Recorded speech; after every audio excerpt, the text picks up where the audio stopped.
लोकसभा 2024 चुनाव का आगाज हो चुका है। पार्टियों ने अपने अपने प्रत्याशी भी घोषित कर दिए हैं। इसी पर नेटवर्क 10 की टीम कानपुर नगर की जनता के बीच पहुंची और जनता का मूड जाना। हालांकि कुछ लोगों ने ये भी कहा है कि देश में प्रधानमंत्री तीसरी बार मोदी जी ही बनेंगे, क्योंकि जब से वो प्रधानमंत्री बने हैं तब से देश में विकास हो रहा है, राम मंदिर भी बन रहा है और धारा 370 भी हटी है। 2024 लोकसभा चुनाव का आगाज हो चुका है। इस समय हम मौजूद हैं एक पार्क पे। हमारे साथ कुछ जनता है, हम उनसे बात करेंगे और जानेंगे कि जनता का मूड इस बार क्या है। क्या करते हैं? मैं रिटायर्ड हूँ। ये बताइए, 2024 लोकसभा चुनाव है, प्रधानमंत्री के रूप में किसे देखना चाहेंगे? मोदी को। क्यों? मोदी ने जो काम किया है हमारे देश में, 370 धारा थी जो कि इन्होंने निकाला। देश में जो 370 धारा खत्म की, आज मोदी की वाह वाह। जम्मू कश्मीर में मोदी की वाह वाह हो रही है। क्यों हो रही है? इसी वजह से आप कह रहे हैं कि रोजगार। अयोध्या में मंदिर बना, आज तक कोई मंदिर बना पाया? कितने साल से? 500 सालों का मंदिर बना हुआ पड़ा हुआ था। कांग्रेस तो कहती थी कि हम जब बनवाते थे तो ये बीजेपी वाले विरोध कर देते थे, तो बनवा नहीं पाते थे। वो गलत कहते हैं। कांग्रेस कौन कहता है कि हम बीजेपी वाले नहीं बनने देना चाहते हैं? कौन कहता था? पहले धारा तो हटाओ, 370 वो तो हटाओ। कैसे आप बना लोगे मंदिर? विपक्ष तो लगातार विरोध करता है सरकार का कि पेपर लीक हो जाते हैं, रोजगार नहीं मिल रहा है। जब से सरकार भाजपा की आई कोई काम नहीं हुआ। विपक्ष में नहीं हुआ। जो पेपर लीक हुआ वहाँ भी लीक हुआ है। मोदी जो है आपके मर गए बेचारे, अखिलेश के पिताश्री जो यहाँ के मुख्यमंत्री थे, उनके ज़माने में तो सारे यादव पुलिस में भर्ती हो गए। नौकरी तो दिया, रोजगार तो दिया ना उन्होंने, कहा किसी को नहीं। तो इस बार किसको आप प्रधानमंत्री देखना चाहेंगे? हम मोदी को देखना चाहेंगे। और भी हमारे साथ लोग हैं, उनसे भी बात करेंगे। क्या नाम सर आपका? प्रकाश चंद्र वर्मा। क्या काम करते हैं? हम बेटा किसान है। आप बताइए, 2024 में लोकसभा चुनाव आ रहा है, किसको प्रधानमंत्री के रूप में देखेंगे? हमारी दिली इच्छा है कि भाजपा का जो सबसे योग्य व्यक्ति हो उसको देश का प्रधानमंत्री बनाया जाए, क्योंकि भाजपा सरकार जब से आई है तब से गरीबों के लिए बहुत काम किया। मैंने देखा गाँव में और हमारे यहाँ भी शहर में जितने भी गरीब लोग थे, जिनकी छतें कच्ची थी, उन सबको सरकार ने 2.5 लाख रुपए दे करके पक्के मकान बनवाए। जहाँ गरीबों के यहाँ शौचालय नहीं थे वहाँ शौचालय बनाए गए। जो गलियारे खराब थे, गलियाँ खराब थीं, उनको सभासद, विधायक और सांसद जी ने मिल करके उनको ज़्यादातर काम कराया गया।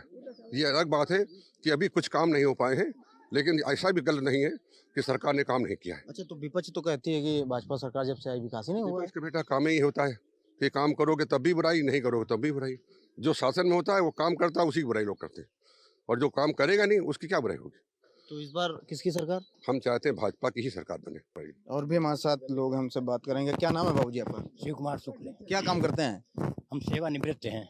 अच्छा, ये बताइए, 2024 का चुनाव आ गया है, जी हाँ। प्रधानमंत्री के रूप में किसे देखेंगे? प्रधानमंत्री के रूप में हम पुनः फिर जो है अपने जो दामोदर नरेंद्र मोदी जी को ही देखना चाहते हैं। क्योंकि उनके समय में इतना विकास हुआ है। जैसा कि हम लोग भी गांव के रहने वाले हैं। एक समय था जबकि जो कच्चे मकान उकाते थे, झोपड़ियों में हम लोग रहते थे। अब सभी पक्के मकान हैं, गलियां सब पक्की हो गई हैं, नालियां लगती हैं, सफाई होती हैं, रोजगार के लिए ये तमाम दे दिए हैं। और जहाँ तक भ्रष्टाचार की बात है तो भ्रष्टाचार धीरे धीरे खत्म होगा, क्योंकि भ्रष्टाचार जो कर रहे हैं वो नुमाइंदे तो उसी पहले के ही हैं, पहली सरकारों के ही नुमाइंदे अभी बैठे हुए हैं उनमें जो है कार्यालयों में। तो भ्रष्टाचार धीरे धीरे खत्म हो रहा है, लेकिन इतनी जल्दी जो है जिसकी जड़ें इतनी गहरी हो गई हैं तो इतनी जड़ों को उखाड़ने में टाइम लगेगा। अच्छा, विपक्ष तो कहता है जो भ्रष्टाचार करते थे वो सब बीजेपी में शामिल हो गए। यानी ये गलत बात है। जो है भ्रष्टाचार जो करते हैं बीजेपी में शामिल नहीं हुए हैं। ऐसा है कि जो वहाँ के भ्रष्टाचार से जो है उकता करके, जब वहाँ देखा कितना भ्रष्टाचार है तो वहाँ से उकता करके पुनः अपने उसमें आ गए हैं, अपने उसमें जो है कि यहाँ जो भ्रष्टाचार नहीं है। और भ्रष्टाचार थोड़ा बहुत तो हर जगह चलते ही रहता है। ये कहना कि सभी आदमी दूध के धुले कोई नहीं होता है। तो इस बार किसकी सरकार इस बार फिर पुनः जो भाजपा की सरकार होगी और 400 सीटों से पार जो है होगी जो है, और मोदी ही प्रधानमंत्री के रूप में हमारे सामने आएंगे पुनः। साल से जो मैंने देखा, उससे पहले देखा मैंने, तो मुझे बहुत तकलीफ हुई अपने बिजनेस में। जब जीएसटी आई, क्या हुआ कि मैं 1 पैसे का टैक्स नहीं देता था, अब मुझे टैक्स देना पड़ा, तो मुझे तकलीफ हुई। लेकिन फिर मुझे लगा कि नहीं, अगर मैं कमा रहा हूँ तो मुझे देना चाहिए। तो अब मुझे कोई प्रॉब्लम नहीं हो रही है, क्योंकि और लगा बिल्कुल। और सबसे बड़ी बात है कि कुछ अंतर्राष्ट्रीय ऐसी घटनाएं हुई हैं जिसकी हमें समझ में ये आता है कि अगर ये ना होते तो संभव ही नहीं थी। बहुत छोटी घटना नहीं है। हमारे जो सैनिकों के ऊपर कतर जैसे इस्लामिक देश ने फांसी की सजा दे दी थी, आज तक कोई छुड़ा ही नहीं सकता था। ये बस सत्य है। क्या दबाव डाला, कैसे किया, कुछ भी किया, ये बहुत बड़ी घटना है। लोग समझें अथवा ना समझें, लेकिन बहुत बड़ी घटना है और कोई चीज दम नहीं थी कि वो वापस आ सकते थे। वहाँ तो एक बार अगर दे दिया तो दे दिया, फिर वो पीछे नहीं हटते। ये बताइए 2024 का चुनाव आ गया, किसको प्रधानमंत्री के रूप में देखेंगे इस बार? हम तो इस बार राहुल गांधी को प्रधानमंत्री के रूप में देखना चाहिए। क्यों?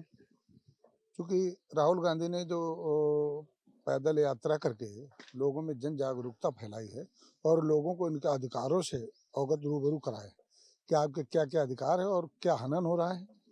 आज तक वो तो इतने बार चुनाव हारने के बाद भी मनोबल कितना आसमान पे है कि घूम घूम करके लोगों को अपना विजन दिखा रहा है, भारत कैसे। और जितना भी शिक्षित आज का जो राहुल है अपने देश में, जो आज प्रधानमंत्री बने बैठे हैं, जो बोलते कुछ है करते कुछ है, झूठ उनकी रग रग में है। जितने भी वादे उन्होंने किए, एक भी वादे को जमीन पर नहीं उतारा। ये थी हमारे साथ जनता और हमने जाना कि जनता का मूड क्या है। जनता ने अपनी अपनी बात बताई। किसी ने कहा कि फिर प्रधानमंत्री नरेंद्र मोदी होनी चाहिए, किसी की पसंद राहुल गांधी की है। अब देखना ये होगा कि जनता किसको चुनती है और प्रधानमंत्री के रूप में इस बार देश में कौन आता है। अपने सहयोगी कासिफ के साथ दीपक सिंह, नेटवर्क 10 कानपुर।